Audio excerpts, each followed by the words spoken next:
दोस्तों, target with PS Parihar channel में आपका स्वागत है। आज की इस वीडियो में हम लोग बात करेंगे सबसे पहले उत्तर प्रदेश अधीनस्थ सेवा चयन आयोग की भर्तियों की। Junior engineer ANM junior assistant 2019 और एग्जाम कब से शुरू होंगे, किस भर्ती की। पीसीएस 2023 छात्रों को खुशखबरी के साथ में तगड़ा झटका भी लगने वाला है। विज्ञापन कब तक आएगा, इस पर चर्चा होगी। केवल कितने पदों पर विज्ञापन जारी होगा, अलग अलग विवरण आरओ विज्ञापन की भी चर्चा करेंगे। और रेलवे ग्रुप डी प्रतीक्षा सूची की मांग कर रहे हैं विद्यार्थी।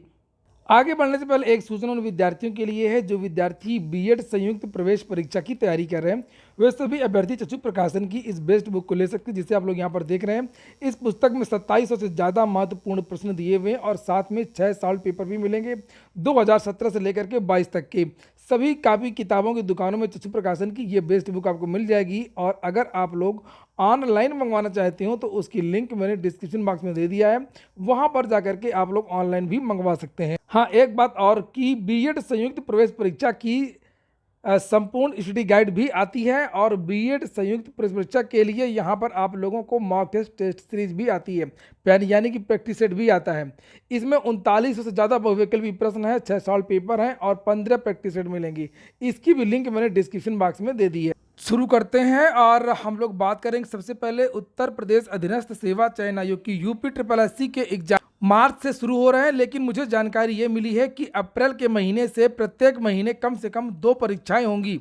मार्च में भी आपकी 3 परीक्षाएं होनी थी, लेकिन 2 परीक्षाओं की जो तारीख है वो शासन की तरफ से मंजूरी प्रदान नहीं की गई। जो परीक्षाएं स्थगित हुई हैं वो अब अप्रैल के महीने में हो। वन दरोगा और 62 पदों वाली जूनियर असिस्टेंट, लेकिन बहुत सारी चीज़ें यूपी SSSC के बस में नहीं होती हैं। यूपी SSSC को हर चीज़ के लिए मंजूरी लेनी होती है। उत्तर प्रदेश लोक सेवा आयोग और जो अन्य भर्ती बोर्ड होते हैं वहाँ पर ऐसा नहीं होता। तो वहीं पर हम लोग बात करें जो भर्तियाँ कुछ रुकी हुई हैं, कुछ फंसी हुई हैं, जिनके परिणाम जारी नहीं हो रहे हैं, उसमें जूनियर इंजीनियर में कुछ तकनीकी समस्या आ गई है, इसलिए इन विद्यार्थियों को थोड़ा सा ज़्यादा इंतजार करना पड़ सकता है। इसमें कुछ छात्रों का मामला है और इसी वजह से इनका परिणाम जारी नहीं हो रहा। वहीं पर एएनएम की बात करें, जो सुबह के समाचार पत्रों के माध्यम से जानकारी दी गई थी, तो ये भर्ती में भी कुछ पेच है, लेकिन शासन की प्राथमिकता में है, यूपी SSSC की प्राथमिकता में है। एएनएम में लगातार काम हो रहा है। इसकी सूची सुप्रीम कोर्ट में चली जाएगी और मार्च के महीने में इन सभी छात्राओं को नियुक्ति पत्र प्रदान कर दिया जाएगा। एएनएम को लेकर के अब लगातार काम हो रहा है। अगर मामला सुप्रीम कोर्ट में नहीं जाता तो इन विद्यार्थियों को नियुक्ति पत्र मिल जाता। आपको पता ही होगा कि सभी लोगों को पत्र भी भेजा जा रहा है। जूनियर असिस्टेंट 2019 के विद्यार्थियों का जो विभाग आवंटन वाला काम है वो सूची तैयार हो रही है। काम लगातार हो रहा है, काम रुका नहीं है और उम्मीद है कि 5 मार्च के पहले होली के पहले विभाग आवंटन हो जाएगा। उत्तर प्रदेश आयोग और उत्तर प्रदेश अधीनस्थ सेवा चयन आयोग 15 मार्च के आसपास होली के बाद में किसी एक नई भर्ती का विज्ञापन भी जारी करने वाला है। अब हम लोग बात करेंगे पीसीएस 2023। अभी मुझे जानकारी मिली है कि जहां पर छात्रों को खुशखबरी मिली थी अभी 2 दिन पहले समाचार पत्रों के माध्यम से, और मैंने भी आपको पहले जानकारी दे दी थी कि वैकल्पिक विषय हट गया है। छात्रों में ज़बरदस्त उत्साह था, लेकिन ये जो खबर मैं देने वाला हूँ तो इसको सुनकर के थोड़ा सा झटका लगेगा। झटका इसमें लिखा हुआ क्यों लगेगा कि पदों की संख्या इस बार बहुत कम है, रिकॉर्ड बहुत कम है। और जो मुझे जानकारी मिली है कि लगभग 70 या 72 पोस्ट जो है वो स्पेशल योग्यता वाले हैं।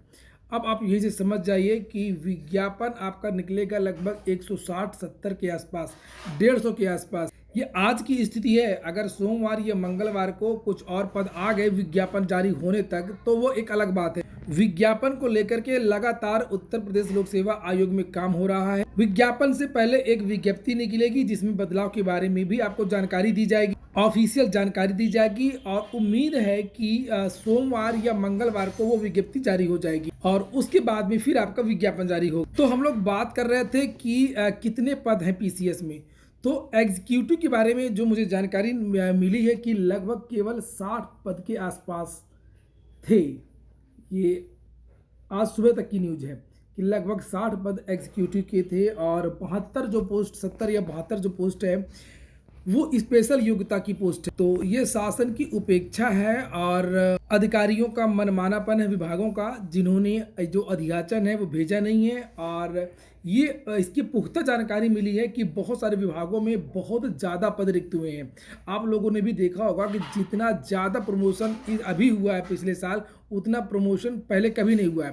प्रत्येक विभाग में प्रमोशन हुआ है। अभी बेसिक में इस समय चल रहा है और इसके पहले सचिवालय में प्रमोशन हो चुके हैं और पुलिस विभाग में प्रमोशन हुआ, सभी विभागों में प्रमोशन हुआ और जिससे बहुत सारे जो पद हैं वो रिक्त भी हुए हैं। लेकिन उन रिक्त पदों का जो अधियाचन है वो उत्तर प्रदेश लोक सेवा आयोग भेजा नहीं गया है। इस बात को मुख्यमंत्री को संज्ञान में लेना चाहिए कि जितने भी विभाग हैं एक निश्चित समयावधि के अंदर जो भर्ती जिस विभाग से जिस आयोग से होनी है उस आयोग को भेज देना चाहिए। तो फिलहाल आज की पहले तो ये अनुमान था कि शायद 190 के आसपास पद होंगे या 200 के आसपास पद होंगे, तो 190 और 200 भी नहीं है।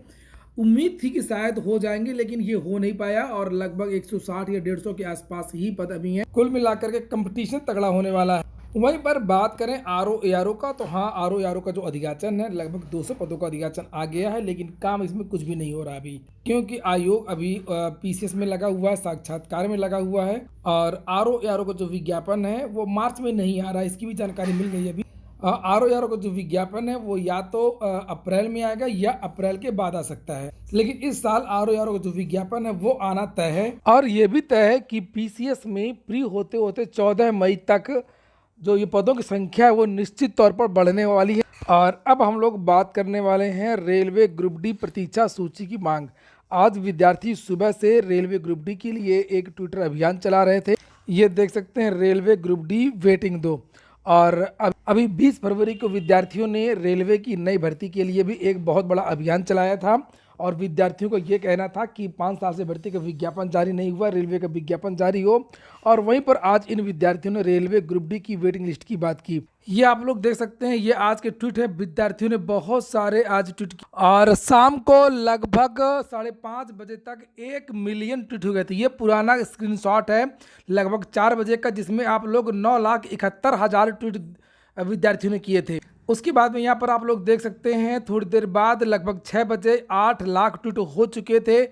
और आप लोग ये बताइए कि जब रेलवे एक वैकेंसी को पूरा करने में 5-5 साल लगा देता है, 4-4 साल लगा देता है, तो वेटिंग लिस्ट जारी होनी चाहिए या नहीं जारी होनी चाहिए। हालांकि इसके पहले प्रतीक्षा सूची जारी होती थी और उसके बाद में फिर प्रतीक्षा सूची रोक दी गई, चूंकि पहले रिजल्ट के साथ में एक सूची जारी होती थी और वो विद्यार्थी फिर वेटिंग लिस्ट में जल्दी निकालने की मांग करते थे, धरना प्रदर्शन करते थे। और इसको रोकने के लिए इन्होंने वेटिंग लिस्ट जारी करना ही बंद कर दिया कि अगर हम परिणाम के साथ में वेटिंग लिस्ट निकालेंगे तो कल को ये अभ्यर्थी फिर से जो है मांग करेंगे कि हमको जल्दी से जल्दी नियुक्ति प्रदान की जाए। तो काम ना करने के लिए, काम से बचने के लिए इन अधिकारियों ने प्रतीक्षा सूची जारी करना ही बंद कर दी। तो ठीक दोस्तों, ये हो गया आज का वीडियो। पूरा वीडियो सुनने के लिए बहुत बहुत धन्यवाद।